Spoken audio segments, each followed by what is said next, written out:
going to do today is just to go through the new dynamics and show you all of the new bits. I understand that everything seemed to be okay from the information that I gave you, of how to work through dynamics. So hopefully it's self-explanatory, but it's nice to see it in real life as well, if that's the problem. Can everybody see my screen? This is going to be a question that I ask muted people. Can everybody see my screen? Yes. Yeah, brilliant. Okay. Right. So, you'll first, when you go onto dynamics, just so we start from the beginning, you will, as you go on, you will get this. You may get a screen. You want to choose AFA UCI. Okay. So you choose AFA UCI, and that's the one that's got all of our information in it, and you'll be able to put together your visit reports. I'm just talking visit reports today because the terminal reviews we haven't got sorted yet for Simon, but we will do that as soon as possible. But it does seem to be quite straightforward if it's going to be like the terminal reviews. So you may get a different version of this because I've got active organisations written up here. Here you may have my organisations or all organisations or accounts. If you just don't worry about that, it will just show you any schools that are yours. So it's just the same as the last version. The difference we got in this version is that things are down the side for you that you can choose, which makes life a lot easier, I think. So you can just click on the bits down the side to see everything. So you've got your organisations, your contacts, your visit reports. If you want to see them as a whole, you can click on them down the side. So if I click on visit reports, it will show all visit reports, my visit reports that I've inputted over the time. And these go back. I mean, look, that's William Edwards. I think that's 2013. Look, so they go back a long way. So they're all imported ones from the previous one as well, but they'll just show up all your visit reports. So that's there if you just click on them. So if we want to look at our organisations, we can click on our active organisations, and then we can search for the one we want to do a visit report, or we want to look at their contact details, etc., etc. Okay. You got your organisations. What we're going to do is we're going to search the organisation that we want to look at. So I'm going to click on the search at the top, and I'm going to put in one of my schools, Sunnymead. And as you remember, you have to get it right. So I'm going to click on, just like you used to get, I've got my school there. So that's the school that I want to create a visit report for. Okay.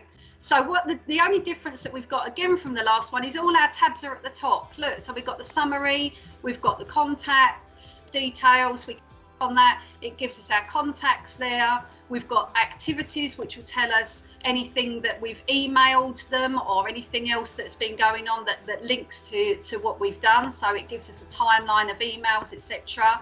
It'll also tell us if we've got a case open on that school, if they've asked to pause or whatever, so it will show us that there. It's exactly the same as we used to do when we just scrolled down, but now we don't have to scroll, we can just click on the area that we want to look at. So it will tell you the program that it's on, which is really good, when it was created, etc.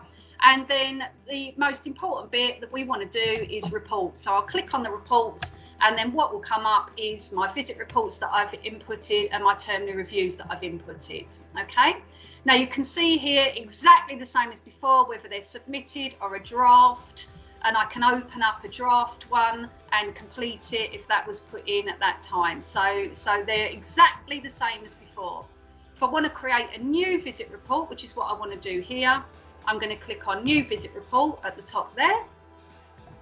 And then just like the others, instead of scrolling down all our information, it's all here at the top for us on little tabs. So we've got a general information. So this is where we would put out the start instead of when we did them before, and scrolling down, visit focus, data, etc. So if I'm writing in a description, I'm going to put it length exactly the same as before, date of visit, exactly the same as before, and then I can either save it like we used to do, or I can just carry on. So I'm going to click on my visit focus, same as before, leadership and management, teach and progress and learning, visit data. I'm going to click on my activities, same as before. I'm doing a lot on that one, look, be there for hours. Visit actions, I then can type in whatever, type in my report, and I can save as I go along on this bit, because obviously I'm going to make sure that I don't lose that. And you'll see what comes up here, see notifications. I'm going to go on to that in a minute, because that will tell me that I can't submit it. So I'm going to show you that in a minute. Don't ignore it for now. Next appointment. Do I want to schedule my next appointment? No. See, these have come up. As soon as I click no, they'll go. So those have gone. Do you remember? So remember before, it wouldn't let us save if we hadn't done our next appointment. It's exactly the same thing. So don't worry when you get a flag saying visit. You've got notifications up there. It's not a problem. Okay. The other bits additional, they were always on the ones before, but we never really used them, and I just don't think we need to use them now really. And shared visits, if you had an organisation that was sharing, because they had they'd paid for the one programme and there were 2 sites, that would come up there for you, and you could just put in that that's the organisation you've shared with. But apart from that, these last 2, you don't really need to put anything in. So I will have just completed my visit report here, so it's all done for me. Over on the side here, you can see it's still in draft status, so I can still see that that's the case, that it's active and it's draft and it hasn't been submitted yet. So I've now written my visit report, and so I'm happy to submit it. So I'm now going to submit my report, and what will happen is the same as happened before. It will submit for you, and then you get all of these coming up the top, and right down the end it's got Word templates for you. So just as before, you can then download your report into your template. So you click on the arrow, it will load up Word templates for you. The one here is Achieving Early, the one here is Achieving Schools. So pick on the one that fits, click on it, and it will export it and download it to your machine. And then you can open up that visit report as you did before, and you can then edit it if you need to, which I always do, because I don't want to have no written all the way down what activities I've chosen. So that should come up. So then I've got this, I can then edit it if I need to. And delete the cells if I don't want the whole rows there, and then I can save that and I can send it to my school, whatever I want to do with it.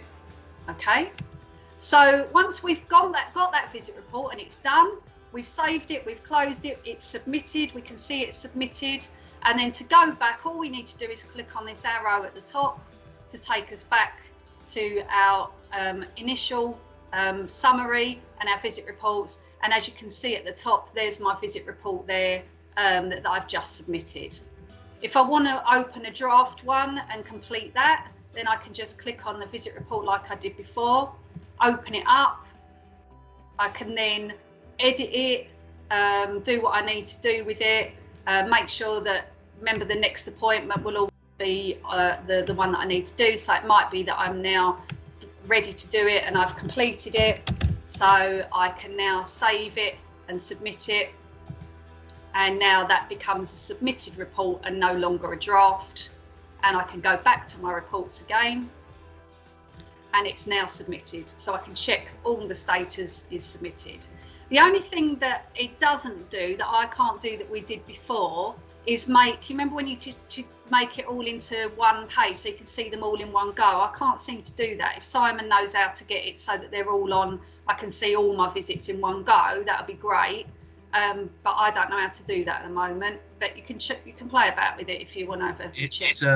It's just the way Microsoft have done it. I'm afraid it's broken up into these little windows so they load quicker.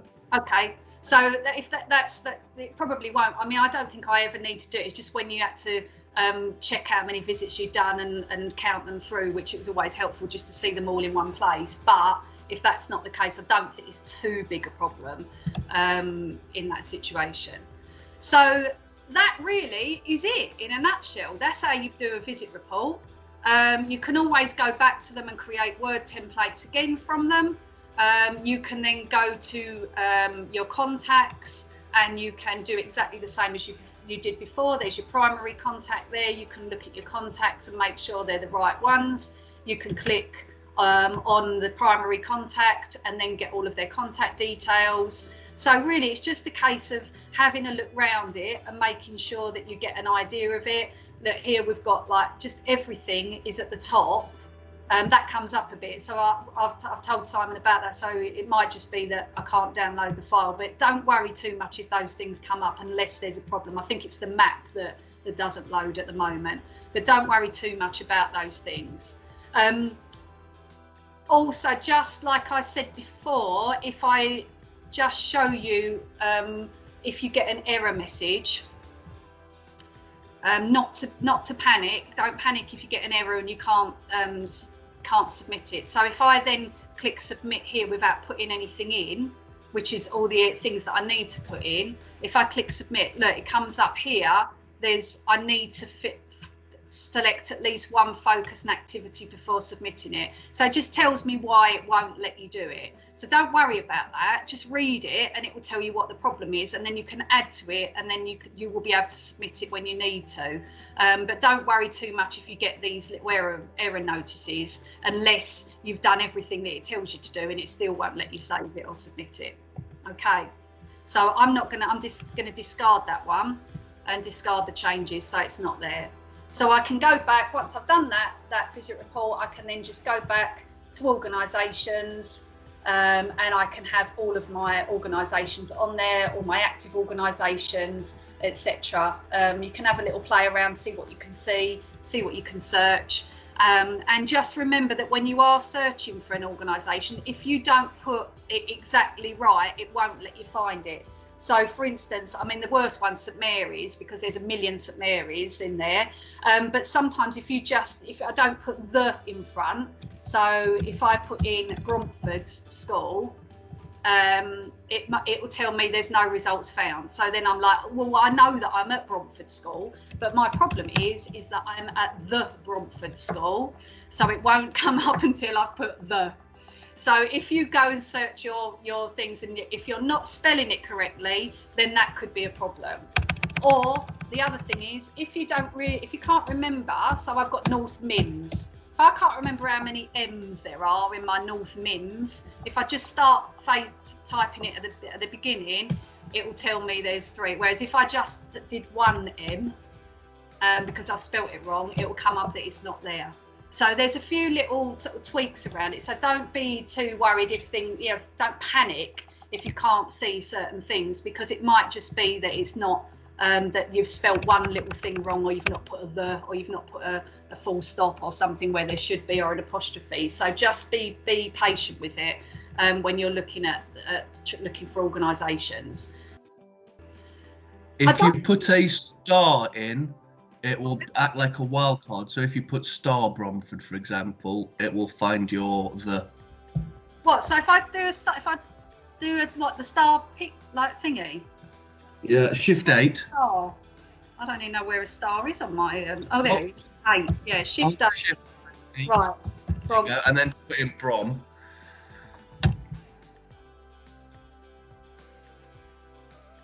Ah, thank you. That will save a lot of time. Thanks. Good to know. The star acts as a wild card. So if you're unsure, because I mean, St Mary's is a fantastic example. If I've got to look at a St Mary's, because there's 1,000,002 of them in there. You can also search by URNs, which is a bit easier as well.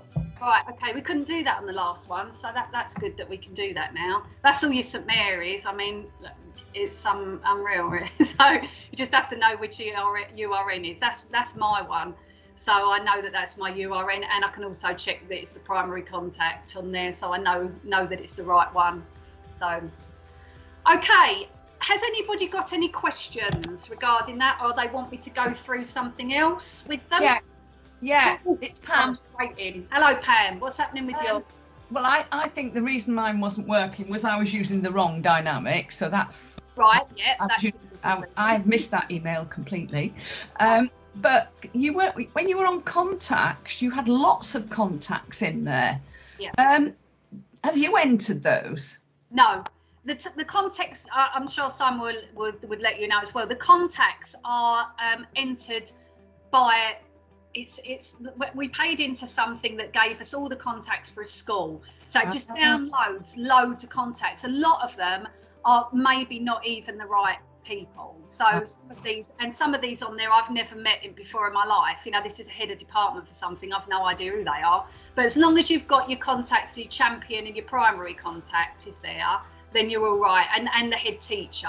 So if you just make sure that they're the right ones, that's the most important.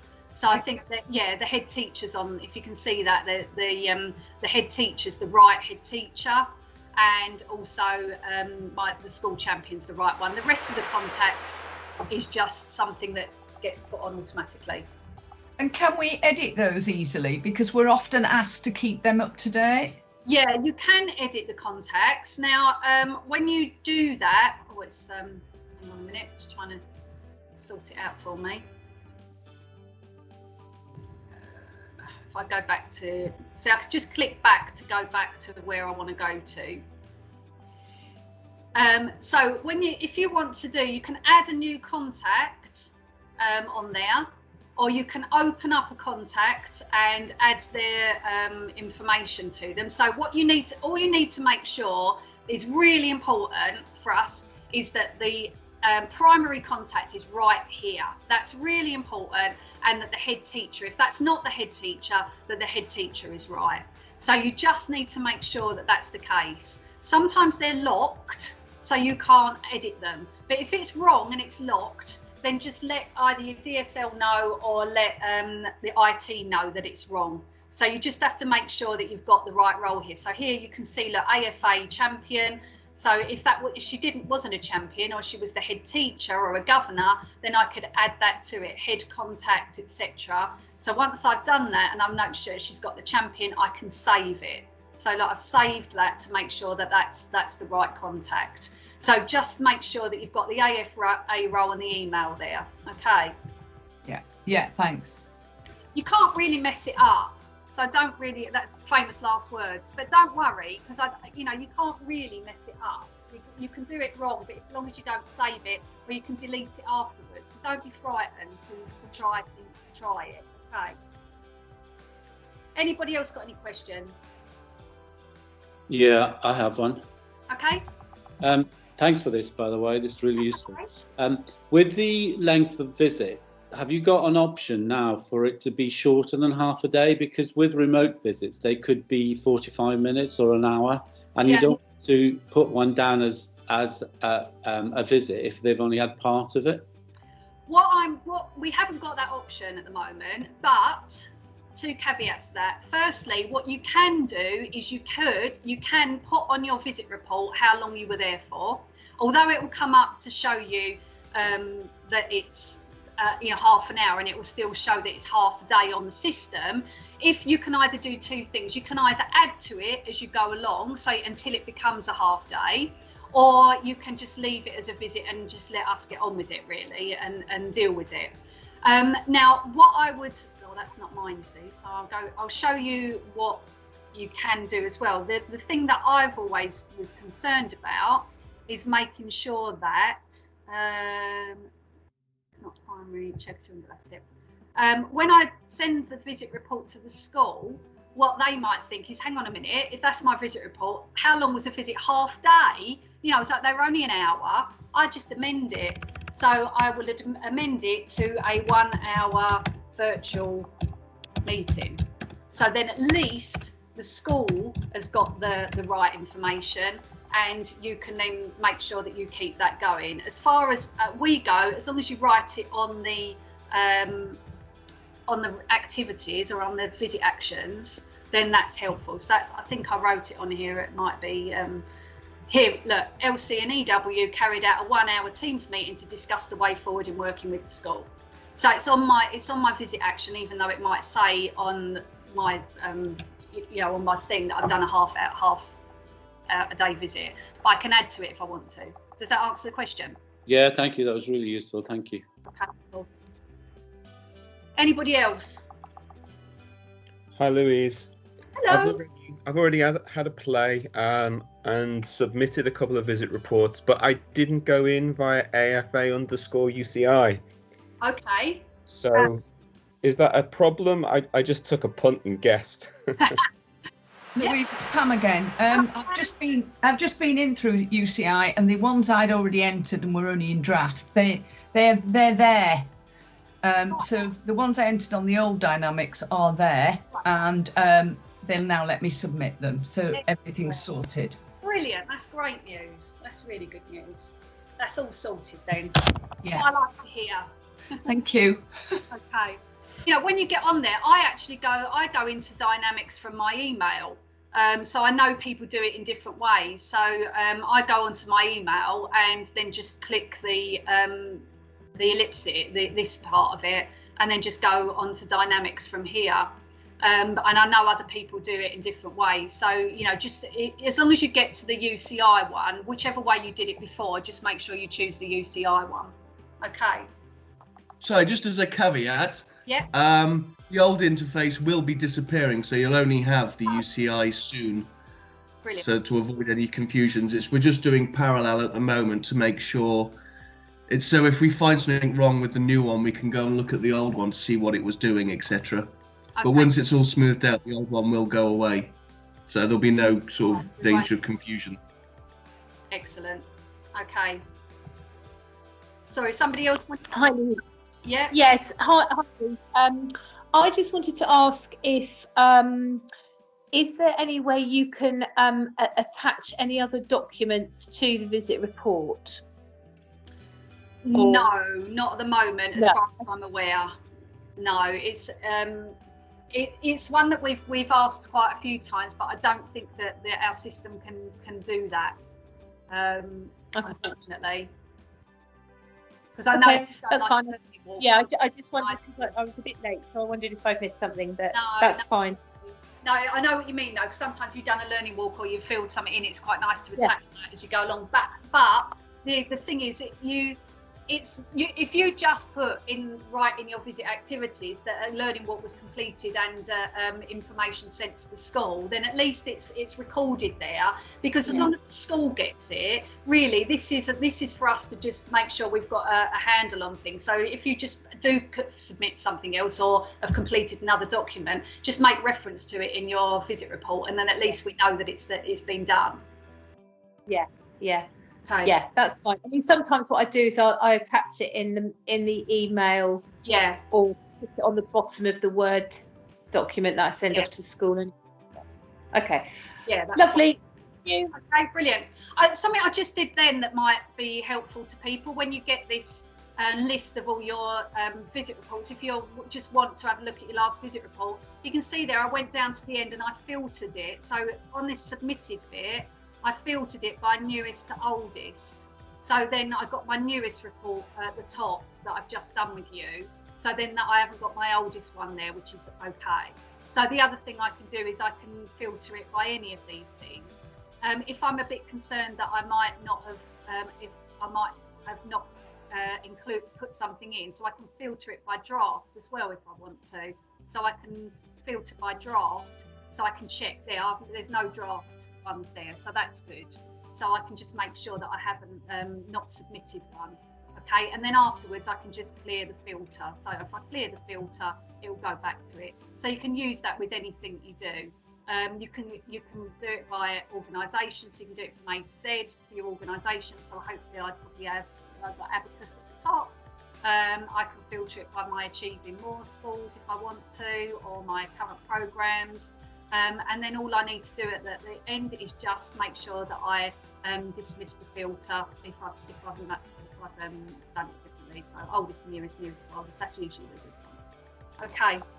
Anybody else got any questions? Otherwise I'll wrap it up.